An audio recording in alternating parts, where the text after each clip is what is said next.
Perbedaan antara seseorang yang hidupnya susah dan seseorang yang hidupnya senang terpulang pada satu hal, yaitu cinta.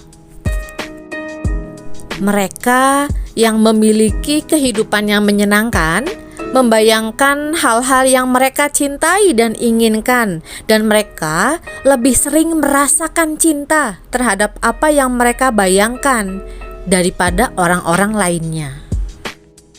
Orang-orang yang hidupnya susah secara tidak sadar menggunakan imajinasinya untuk hal-hal yang tidak mereka cintai dan tidak mereka inginkan, dan merasakan hal-hal negatif dari apa yang mereka bayangkan.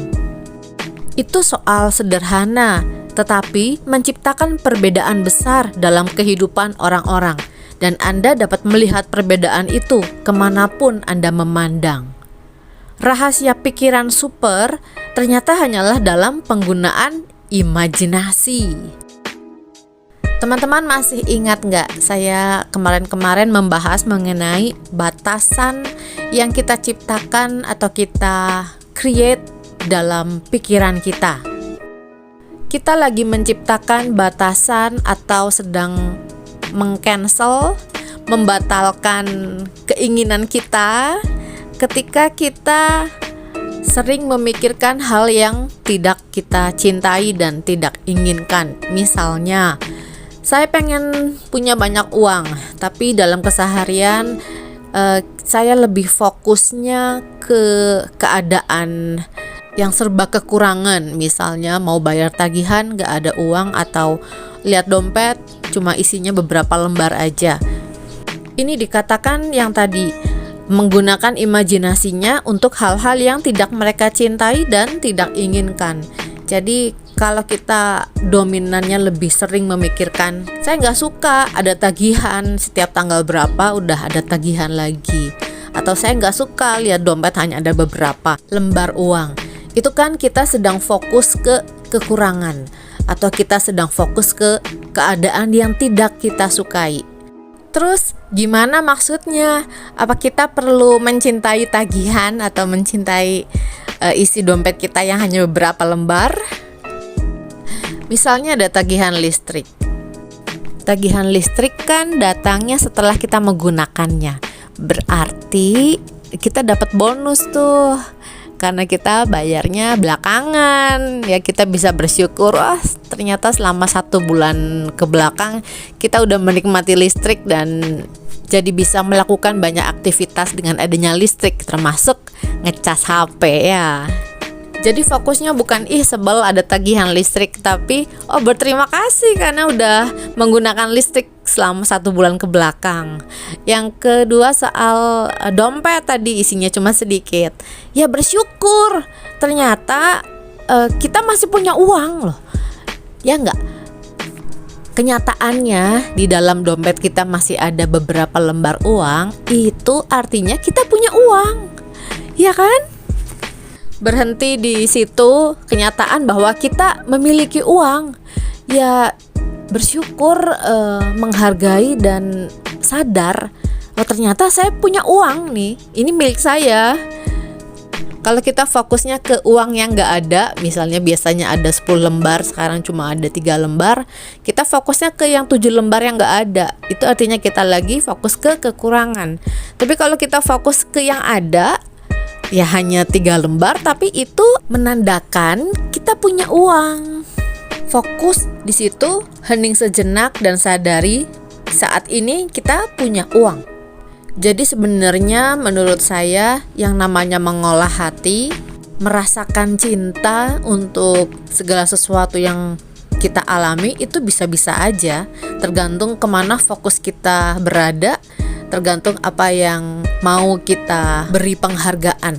Walaupun hanya 3 lembar, tapi kenyataan bahwa saat ini kita masih memiliki uang, itu pun dapat kita hargai. Dan saat kita menghargai sesuatu, kita sedang menaikkan vibrasi kita, sehingga kita menjadi magnet bagi keberuntungan. Kalau tentang merasakan hal-hal negatif dari apa yang orang susah suka bayangkan. Ini contohnya kita berpikir udah bagus nih, imajinasinya udah cocok. Ya pengen banyak duit, mau keliling dunia.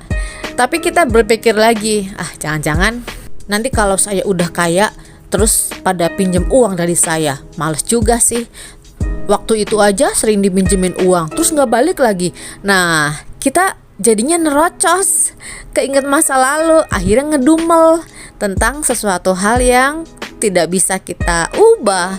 Kalau dulu pernah minjemin uang, taunya nggak kembali, terus itu menjadi mental block yang menghalangi kita untuk mendapatkan uang, ya itu berarti perlu diperbaiki. Kan kita bisa berpikir juga saat kita udah punya banyak uang, udah keliling dunia, lalu kita karena udah naik vibrasinya sehingga kita tidak terhubung lagi dengan orang-orang yang kebiasaannya suka pinjam uang. Tapi kan lagian kita tetap bisa bilang kita nggak mau minjemin uang misalnya. Di saat itu kita tetap punya hak dan kendali untuk mengatakan tidak, kecuali memang ingin memberi ya. Jadi disadari lagi, apakah saat kita membayangkan impian kita juga melahirkan pikiran-pikiran yang membatasi. Seluruh kehidupan Anda merupakan semua yang pernah Anda bayangkan. Segala yang Anda miliki atau tidak miliki, setiap situasi dan keadaan hidup Anda persis seperti apa yang pernah Anda bayangkan. Semua yang Anda miliki atau tidak miliki, setiap situasi dan keadaan hidup Anda persis seperti apa yang pernah Anda bayangkan. Masalahnya, orang-orang membayangkan kemungkinan-kemungkinan terburuk.